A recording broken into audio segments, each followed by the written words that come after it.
Because BRICS was set up to hurt us.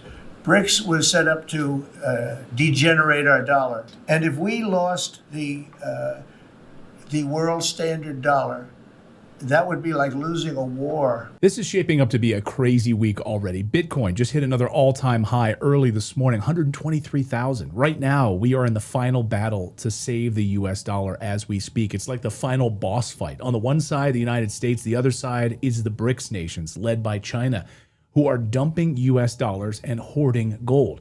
So Trump right now is facing the battle of a lifetime because the world is shifting away from American dominance. Trump is throwing everything he's got right now, trying to stop the rise of BRICS, halting global de-dollarization before it's too late. And this week, right now, as we speak, is being called Crypto Week on Capitol Hill. It might be his last best shot with this strategy. So we got into crypto not because it was like, hey, this is the next cool thing. We got into it out of necessity. So we've got a couple of big developments on this Monday that I want to talk about and what's happening on Capitol Hill right now. So as we speak, lawmakers are now debating a wave of new crypto bills, including the Genius Act, which is Trump's push to back the U.S. stablecoins with real clarity and real power.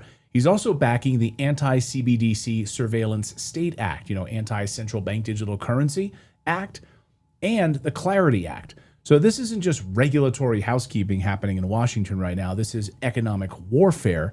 And this is happening while China and the BRICS nations are launching a full-scale attack on the dollar's supremacy. So Trump is betting really on crypto to kind of pull the dollar out of its death spiral. And the way to do that is by using blockchain to extend American influence into the digital future. Stablecoins, strategic Bitcoin reserves, calls to make the U.S. the crypto capital of the world. This is his counteroffensive, and it's actually pretty damn smart. And by the way, journalist Whitney Webb on our show last year warned that this was coming. And I actually thought when she said it, I was like, wow, it's actually a genius move.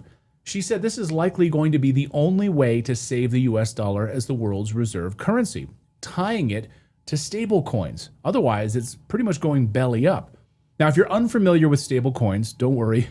Like if you're new to the crypto space, it's okay. It's a type of cryptocurrency, but they don't jump up and down in value like Bitcoin. They're called stable for a reason because they stay the same value, usually $1, by being tied to something solid like the US dollar. So instead of tying the US dollar to oil, the petrodollar, which is now being dumped, now you tie it to crypto. It's actually a really brilliant move. And then you declare that the US is the crypto capital of the world, and anybody who wants a stable coin then has to have it backed by US dollars. See how all of this works? So if you have one stable coin, it's like having one real dollar just in digital form. But let's not kid ourselves. This isn't coming from a place of strength, like the United States dollar is super strong. No, this is coming from a place that the United States dollar is bleeding as we speak. Since the start of 2025, it's dropped against 8 major currencies. From a high of 109, we're now sitting at 103. And no, this isn't a temporary dip. Inflation, ballooning deficits, growing global distrust are taking their toll. Meanwhile, the establishment wants you to believe it's all just a blip. It's not at all. It's the beginning of a real structural decline right now. Now zoom out and look at what BRICS is doing as we speak. Well, they've added new power players: Iran, Saudi Arabia, Egypt, Ethiopia, the UAE, and now control nearly half the global population and over a quarter of global GDP. And what's their plan? Well, their plan is to trade in local currencies. You want to trade in rupees, yuan, you can do that. And you can hoard gold at the same time, which is what they're doing. Build out crypto alternatives. So dismantle the dollar's role as the world's reserve currency. They don't want crypto. They want gold. And they don't want US dollars. And Trump knows this. But Trump wants crypto. He knows it's his last Hail Mary pass right now. Because BRICS was set up to hurt us. BRICS was set up to degenerate our dollar. And if we lost the world standard dollar, that would be like losing a war, a major world war. We would not be the same country any longer. We're not going to let that happen. China alone is sitting on $3.4 trillion in reserves. They control half the world's manufacturing. They're building energy routes through the Belt and Road Initiative and issuing billions in loans through their No Development Bank, all without touching a single US dollar. And their goal? Bypass the the West, kill the dollar, take the throne. And it's working. The dollar's share of global reserves has dropped from 70% to 58% since 2000. BRICS is even flirting with a gold-backed currency to rival the SWIFT system. Already 1 in 5 international trades is happening outside of the US dollar system. That's huge. If you would have said that back in the 1970s, people would have laughed at you. Meanwhile, China's digital yuan is exploding, now used by over 260 million people. They're racing ahead in AI, electric vehicles, rare earth dominance. They own 80% of the global supply chain for critical minerals. And here's the wild part. Investors are paying attention. Bitcoin just smashed through the $123,000 mark early this morning. It happened right in the middle of crypto week on Capitol Hill, not because of the hype, but because people are smelling panic. They see a dollar in decline. And Trump's crypto play is maybe the last-ditch effort to stop all of this bleeding. I mean, look what Zero Hedge this morning tweeted. Said this, global bonds dumping, Bitcoin soaring, kind of sort of getting to the end game here. Ouch. Yeah, it's about to get ugly. This is a financial war. Trump's making bold moves, like building a strategic Bitcoin reserve, calling for pro-crypto legislation. But China isn't slowing down, BRICS isn't backing off, and the dollar isn't safe at all. So the question is this, can Trump's crypto pivot buy us some time? Or are we watching the end of the American financial empire? So that's the news update from Capitol Hill today. Now I want to tell you about today's sponsor, which is tied directly to everything we just talked about with crypto. Bitcoin, record high. And it's important because I have shown you my #1 crypto opportunity for over a year now on this show. In fact, I've been talking about it for 14 months here on the show. It's been incredible in my view. And they're the sponsor of today's video, just as Bitcoin is hitting record highs. It's DeFi Technologies. They've now graduated to the NASDAQ. Here is their ticker right here on your screen, DEFT, DEFT. Now, the co-founder of DeFi Technologies is a man by the name of Olivier Roussy-Newton. Now, he personally owns 17.9 million shares of the company, which are worth over $55 million right now. And look at these performances compared to Bitcoin. How is DeFi able to achieve this? I mean, this is pretty remarkable. I mean, because you know how well Bitcoin has been doing, but look at DeFi's numbers compared to it. It's kind of crazy. My answer is that Bitcoin is the primary cryptocurrency, but still DeFi Technologies is so much more than that. Its business covers with a blanket the entire ecosystem. So its growth avenues are seemingly without any visible constraints that I can foresee right now. And the proof is in the pudding. I mean, DeFi announced record quarterly results, and its trailing PE ratio is only 9.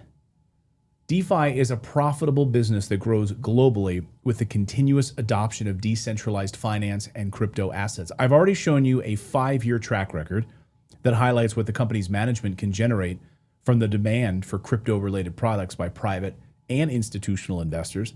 The crown jewel business, though, is, in my personal opinion, one of the most predictable and recurring forms of asset management models around today. The company's subsidiary, Valor, creates and issues ETPs, or exchange-traded products, for the cryptocurrency sector.